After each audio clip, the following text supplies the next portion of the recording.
అల్లూరికి 50 ఏళ్ళు అయితే super star Krishna గారు నటించినటువంటి ఒక మూవీ అల్లూరి సీతారామరాజు ఒక ప్రభంజనం అనుకోవచ్చు. అయితే నేషనల్ స్థాయిలో అవార్డ్స్ కూడా వచ్చినటువంటి సందర్భం అందరికీ తెలిసిందే. ఈ సినిమాకి 50 ఏళ్ళు. ఈ సినిమా పుట్టింది మే 1, 1974లో. అయితే ఈ సినిమాకు సంబంధించి పూర్తి వివరాలు మనతో పాటు సీనియర్ జర్నలిస్ట్ హేమసుందర్ గారు ఉన్నారు. వారిని అడిగి తెలుసుకుందాం. సార్ నమస్తే. నమస్తే అండి. సార్, అల్లూరికి 50 ఏళ్ళు. అయితే అల్లూరి సీతారామరావు రాజు ప్రాజెక్ట్ అనేది ఒక బిగ్గెస్ట్ ప్రాజెక్ట్ అనుకోవచ్చు. ఇప్పుడు మొన్నటిదాకా వచ్చిన RRR ఎట్లాంటి పెద్ద ప్రాజెక్టో, ఒక బాహుబలి ఎట్లాంటి ప్రాజెక్టో, అలాంటి ప్రాజెక్ట్ అని చెప్పేసి అంటూ ఉంటారు. అయితే ఈ సినిమాకు సంబంధించింది ప్యాడింగ్ ఆర్టిస్టులు కూడా చాలామంది నటులు ఎవరైతే ఉన్నారో అందరూ కూడా దిగ్గజాలే నటించారని చెప్తుంటారు. అయితే ఈ సినిమా గురించి కొన్ని ఆణిముత్యాలు మీ నోటి నుంచి. నిజం చెప్పాలంటే అదే సినిమానే ఆణిముత్యం.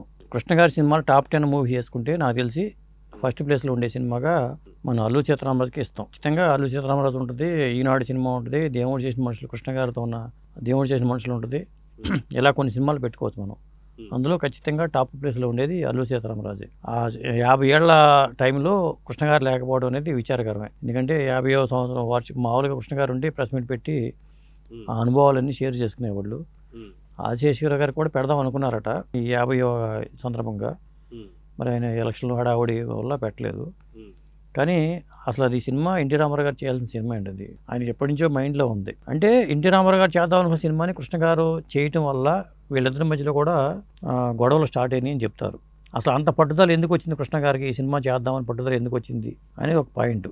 దానికి ఏంటంటే దేవుడు చేసిన మనుషులు సినిమా ఇద్దరు కలిసి చేశారు, పద్మలయ బ్యానర్ మీదే చేశారు. అది పెద్ద హిట్. ఆ తర్వాత దేవుడు చేసిన మనుషులు సక్సెస్ శతదినోత్సవం రజతోత్సవం ఏదో పెట్టుకున్నారు. ఎన్టీ రామారావు గారు పిలిస్తే ఎన్టీ రామారావు గారు వెళ్ళలేదట. అంటే కృష్ణ గారు ఈ సినిమా చేయబోతున్నారని తెలిసి బహుశా ఎన్టీ రామారావు గారు వెళ్ళలేదా అనేది మనకు తెలియదు జనరల్గా. అయితే ఈ సినిమా చేయడానికి ముందే కృష్ణ గారిని పిలిచి నువ్వు ఈ సినిమా చేయొద్దు, నీకు కమర్షియల్గా వర్కౌట్ కాదని చెప్పి ఎన్టీ రామారావు గారు చెప్పారని ఇండస్ట్రీలో అనుకుంటూ ఉంటారు. చెప్పినా వినకుండా ఈయన చేశాడని.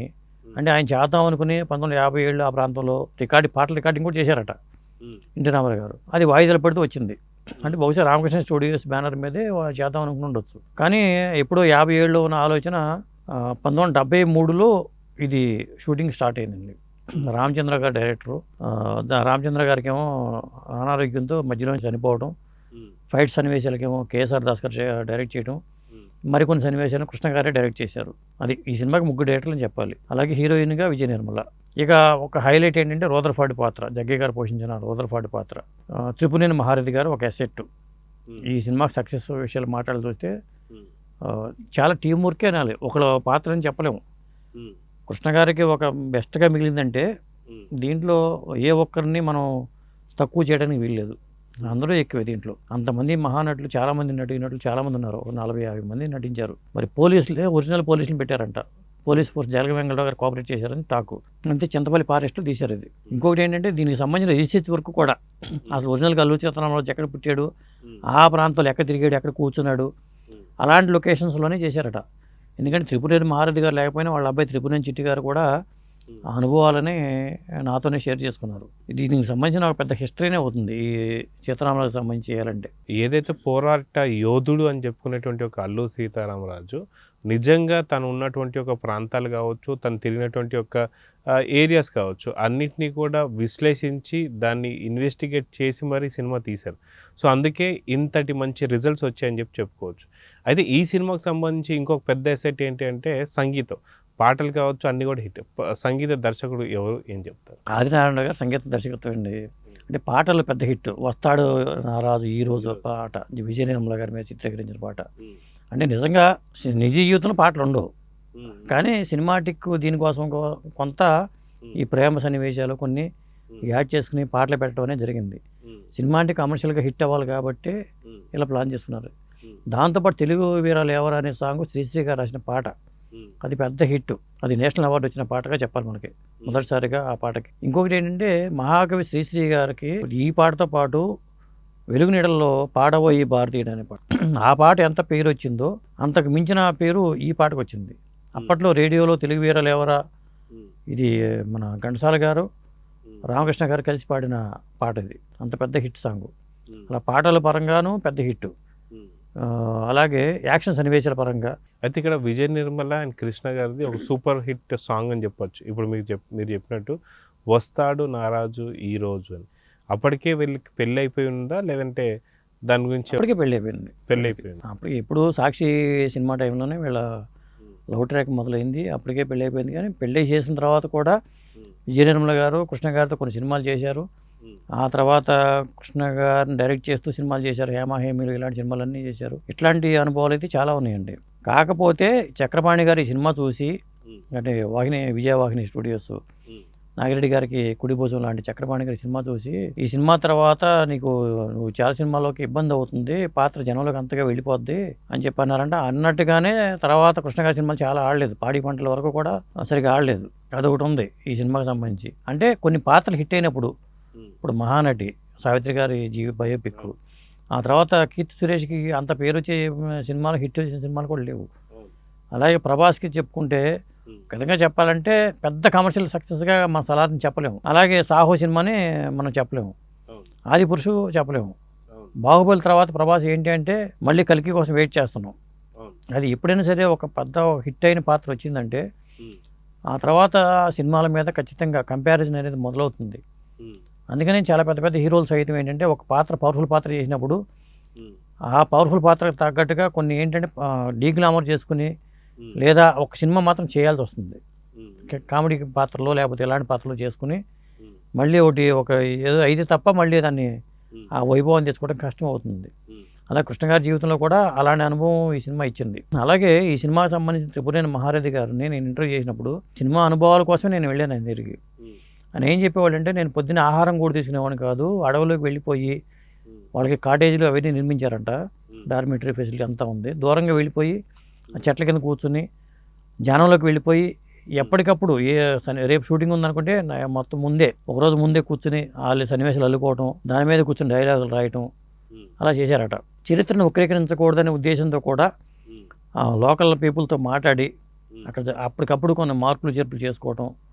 అంతకుముందు మా గోఖలే గారితో మాట్లాడి ఎన్టీఆర్ గారు కథ రెడీ చేసుకున్నారు చేద్దామని. కొంత ఆ స్క్రిప్ట్ కూడా వీళ్ళకి హెల్ప్ అయి ఉంటుంది చేద్దాం అనుకున్నప్పుడు. కాకపోతే ఈ సినిమా ఏంటంటే ఎన్టీ రామారావు గారికిను కృష్ణ గారికి మధ్యలో అంత స్నేహంగా ఉండేవాళ్ళు మళ్ళీ సినిమాలు చేయడానికి వీలు లేకుండా కొంతకాలం పాటు ఆ గ్యాప్ అనేది కంటిన్యూ అయిందండి. ఆ తర్వాత వయ్యారి భామలు ఒకలమారి భర్తలు అనుకుంటా కలిసి చేశారు. మళ్ళీ తర్వాత చాలా కాలం తర్వాత మళ్ళీ కలిసి చేశారు. అయితే కృష్ణ గారు ఈ పాత్ర వేయడం అనేది ఎవరైతే రామారావు గారికి ఇష్టం లేదని చెప్పేసి అనడం, దీని తర్వాత వీళ్ళిద్దరి మధ్యన వైవిధ్యం అనేది ఇద్దరి మధ్యన రావడం, దీంతోపాటు కృష్ణ గారు కొన్ని వ్యతిరేకమైన, అంటే టీడీపీ పార్టీ అప్పటికే 83లో పెట్టినటువంటి పార్టీకి సంబంధించి రామారావు గారిని వ్యతిరేకంగా కొన్ని సినిమాలు తీయడం అనేది కూడా జరిగిందని చెప్పి అనుకోవచ్చు. అయితే వీటన్నిటికీ కారణం ఇక్కడ దీనికి చెప్పాలంటే రామారావు గారిని వ్యతిరేకిస్తూ కృష్ణ గారి సినిమాలు తీయడానికి కారణం ఈ సినిమాకి వచ్చిన విభేదాలు కాదు. ఎందుకంటే ఆ తర్వాత వయ్యారి భామలో ఒకనమరి భర్తలు సినిమా చేశారు కదా, అది ఈ సినిమా ప్రభావం కాదు. ఆయనకి ఏంటంటే రాజీవ్ గాంధీ గారికి కాస్త దగ్గరగా ఉండేవాడు కృష్ణ గారు. దగ్గరగా ఉండటం, ఏలూరు పార్లమెంట్ నియోజకవర్గం నుంచి ఆయన టికెట్ ఇవ్వడం, పోటీ చేయడం జరిగింది. ఒక దఫా చేశారు. ఆ తర్వాత ఆయన ఓడిపోయారు అనుకోండి, అది వేరే విషయం. అట్లా కాంగ్రెస్ దగ్గర అయినప్పుడు ఎన్టీ రామారావు గారిని ఓడించాలి అంటే సినిమాల ద్వారానే మనం కొద్దిగా ఇట్లా బ్యాడ్ క్రియేట్ చేయాలని చెప్పేసి ఆయన మీద కొంతమంది పనిచేశారు సినిమా వాళ్ళు. అందులో ఎం ప్రభాకర్ రెడ్డి గారు రైటరు, దర్శకుడు, నటుడు.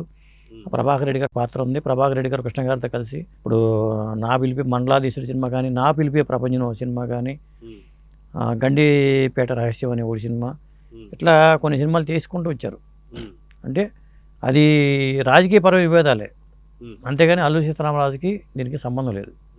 ఒకవేళ ఇప్పుడు మళ్ళీ అల్లూరి సీతారామరాజు సినిమా ఏదైతే ఉందో అది ఇప్పుడు 50 ఏళ్ళు కాబట్టి మళ్ళీ సినిమాని ఒకసారి రీమేక్ చేయాలనుకుంటే ఏ హీరో కరెక్ట్ సెట్ అవుతాడు అనుకోవచ్చు? ఒక మాటలో చెప్పాలంటే రామ్ చరణ్ అనే చెప్పాలి. ఆల్రెడీ అల్లూరి సీతారామరాజు పాత్ర, రామరాజు పాత్రని ఆయన RRRలో పోషించారు కాబట్టి మన RRRలో రామ్ చరణ్ గెటప్ చూసాం. రామ్ చరణ్ అయితే కరెక్ట్ యాప్ట్గా సరిపోతాడండి. ఒకవేళ ఇన్ కేసు రామ్ చరణ్ కాని పక్షంలో అయితే జూనియర్ ఎన్టీఆర్ అవుతారు. ఎందుకంటే ఎన్టీ రామారావు గారు చేయాలనుకున్న కళని మనవడు జూనియర్ ఎన్టీఆర్ అయితే న్యాయం జరుగుతుంది. తాత కళని నేను నిజం చేశానని చెప్పుకోవడానికైనా చేస్తే బాగుంటుంది. ఎందుకంటే లేకపోతే రామరాజు పాత్రని కొంతమంది చాలామంది ఈ మధ్యన అల్లు సీతారామరాజుకి సంబంధించిన 125వ జయంతి సందర్భాల్లో కొంతమంది మళ్ళీ కథలు తయారు చేసుకుని కృష్ణ గారి మనవడితో చేద్దామని ప్లాన్ చేసిన వాళ్ళు ఉన్నారు. లేదా రామరాజు మళ్ళీ పుట్టాడని చెప్పి కథ తయారు చేసుకుని కొంతమంది ప్రముఖులకి వినిపించిన వాళ్ళు ఉన్నారు. కృష్ణ గారి కాంపౌండ్లోనే వినిపించిన వాళ్ళు కూడా ఉన్నారు. అలాగే ఇంకోటి ఏంటంటే బీజేపీకి దగ్గరవడం కోసం కూడా రామరాజు పాత్రని చేసి సినిమాలు చేద్దాం అనుకునే వాళ్ళు ఉన్నారు. ఇట్లా ప్రయత్నాలు జరిగినాయి. ఏదేమైనా రామరాజుకు సంబంధించిన మళ్ళీ చేసినా మళ్ళీ హిట్ అవుతుందండి. అయితే రామరాజు పాత్ర మహేష్కి సెట్ అవుద్ది లేదా సెట్ అవుదా అంటే మీరు ఏమంటారు? ఖచ్చితంగా సెట్ అవుతుంది. కానీ కృష్ణ గారి వారసత్వాన్ని మళ్ళీ అంటే నా తండ్రి గారికి ఉన్న విలువని పోగొట్టిన పరిస్థితి రాకూడదుగా. ఇప్పుడు అందుకనే తండ్రి చేసిన పాత్ర మళ్ళీ కొడుకు చేయటం అనేది కరెక్ట్ కాదు కూడా. ఎందుకంటే అవి కళాఖండాలకు ఉండిపోవాలి. అవును, మహేష్ బాబు చాలాసార్లు కూడా చెప్పాడు, ఎందుకని మీరు రీమేక్ చేయరు అంటే లేదు ఆ లెగసీని మనం దాన్ని చంపకూడదు, అక్కడే ఉండాలి, అలానే ఉండాలి అని చెప్పి చాలాసార్లు మహేష్ బాబు కూడా అన్నారు. అవును, మొత్తానికైతే అల్లు సీతారామరాజు అనేది సంవత్సరం పాటు ఆడిన సినిమా అండి. కృష్ణ గారి నటజీ సినిమా. ఎందుకంటే మే 31 ఆయన పుట్టినరోజు. మే 1వ తారీఖునేమో మేడే సందర్భంగానే విప్లవ వీరుడు అల్లు సీతారామరాజు కానీ ఆ సినిమా రిలీజ్ అవటం ఒకసారి కాకతాళీయం అయినా కానీ వాళ్ళు కావాలనే చేశారు ఒకవేళ. ఎందుకంటే మేడే రోజు రిలీస్తేనే న్యాయం జరుగుతుందని. మరి బ్రిటిష్ వాళ్ళ మీద పోరాడి ఆయన ప్రాణాలు అర్పించడం అనేది కూడా ఒక దేశభక్తుడు కాబట్టి మనం ఈ సందర్భంగా చర్చించుకోవడం కూడా మంచిదే. సో చూద్దాం సార్, మొత్తానికి అల్లూరికి 50 ఏళ్ళు అనేది మాత్రం నిజంగా ఒక చరిత్రని తిరగరాయాలి అంటే మళ్ళీ రామ్ చరణ్ కానీ లేదా మీరు అన్నట్టు జూనియర్ ఎన్టీఆర్ కానీ ఈ యొక్క మన గాథని, ఇతిహాస గాథని మళ్ళీ తెరకెక్కించాలని అయితే కోరుకుందాం. నమస్తే.